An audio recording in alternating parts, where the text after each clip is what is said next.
Ma arvan, et mina võin küll öelda, et ma olen tegelikult Erasmus põlvkonna inimene, sest et kui mina läksin Erasmusesse, siis Eesti ei olnud veel Euroopa Liidus ja mul oli üsna raske seda kõike korraldada, et me pidime viisasid tegema ja koha peal elukohta leida oli ka väga keeruline, sest keegi ei usaldanud Euroopa Liidust väljaspoolt tulevaid inimesi. You see, the rent is not so cheap, so we have to be a lot, so it becomes much more cheaper. Yes.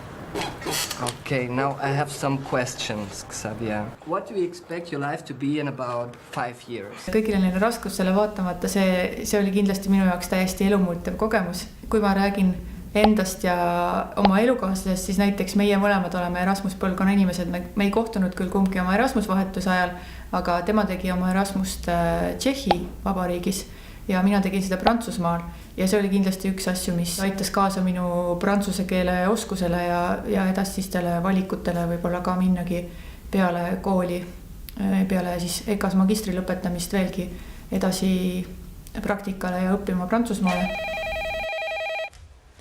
Xavier n'est pas là, il va revenir ce soir, okay? Erasmus vahetusega on väga erinevaid asju, mida tuleks silmas pidada, et esiteks kooli valides valida kindlasti selline koht, mis midagi endale erialaselt juurde pakub, et kui võimalik, siis valida kas professori järgi või mingi osakonna järgi ja teine viis valimiseks oleks siis valida selle koha järgi. Minu kolleeg on käinud Erasmus vahetuses Islandil, sest ta tõmbab just selline loodus ja eksootiline keskkond ja Islandile võib-olla niisama ei satu ka, et see Erasmus vahetus ja ka stipendium, mis sinna juurde kuulub, et see kindlasti annab võimaluse minna sellistesse kohtadesse, kuhu võib-olla ise õpilasena ka rahaliselt ei ole ligipääsu.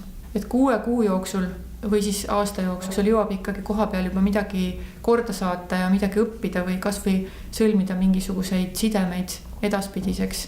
Nii et ma võin tõesti öelda, et see Erasmus vahetus ikkagi kutsus esile palju teisi valikuid hiljem mu elus ja oli väga olulise tähtsusega ja soovitan kindlasti kõigil seda järele proovida. Je suis comme l'Europe, je suis tout ça.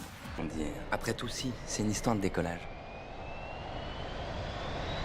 Tout a commencé là.